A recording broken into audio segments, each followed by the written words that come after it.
$29 million to strengthen the political landscape in Bangladesh went to a firm that nobody ever heard of. বাংলাদেশের রাজনৈতিক পরিকাঠামো শক্তিশালী করতে এমন একটি প্রতিষ্ঠানকে $29 মিলিয়ন দেওয়া হয়েছে যার নাম কেউই শুনেনি। আমার নামে আসে, আমি এলাম এটার মডারেটর। ওই প্রতিষ্ঠানে মাত্র 2 জন লোক কাজ করে। মার্কিন প্রেসিডেন্ট ডোনাল্ড ট্রাম্পের এমন একটি বক্তব্য নিয়ে তোলপাড় চলছে।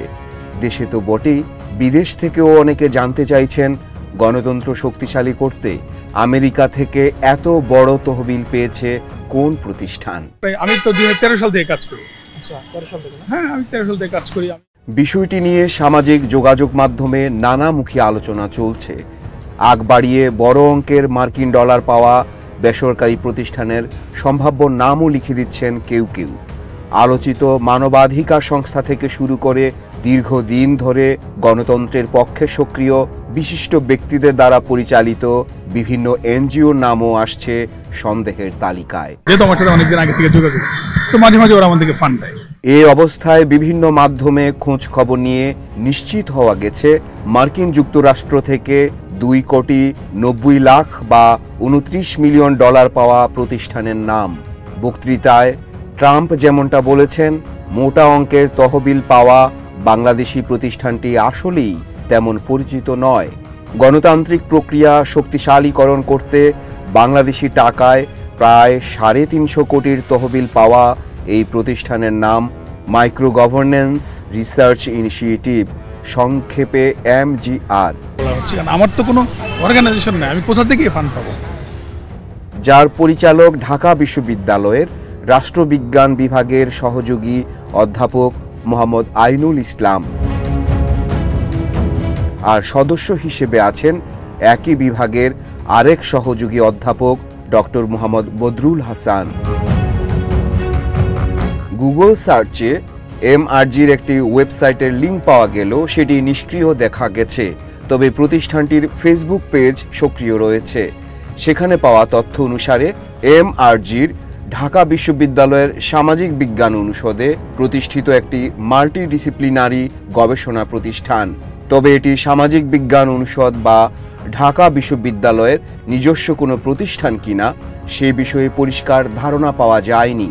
প্রতিষ্ঠানটির কার্যক্রম সম্পর্কে জানতে চাইলে কথা বলতে অপারগতা প্রকাশ করেন MGR এর সদস্য ডক্টর মোহাম্মদ বদরুল হাসান।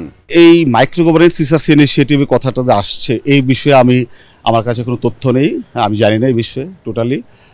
আর MGR এর মেম্বারের কথা আপনি বলছেন, এটা মানে শুরুতেই আমি যখন ঢাকা ইউনিভার্সিটি জয়েন করি 2013 সালে, কিন্তু পরবর্তীতে আমি যখন বাইরে চলে গেলাম PhD করে আসছি, আমার এই বিষয়ে বর্তমানে কোনো সংশ্লিষ্টতা নেই। পরে MGR এর পরিচালক আইনুল ইসলামের কাছে গেলে ক্যামেরার সামনে কথা বলতে চাননি।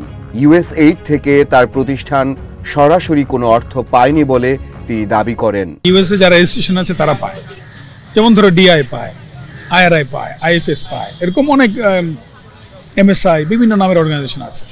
ওরা পরে ধরো আমাদেরকে বিভিন্নভাবে ছোটখাটো সাপোর্ট দিতে পারে, মানে এটা ডিপেন্ড করে হচ্ছে ওদের রিকোয়ারমেন্টের উপর। কিন্তু যে $29 মিলিয়ন তো ট্রাম্প নিজেই রেফারেন্স দিচ্ছে এবং উনি বলেও দিচ্ছে যে এই প্রজেক্টের নাম এটা।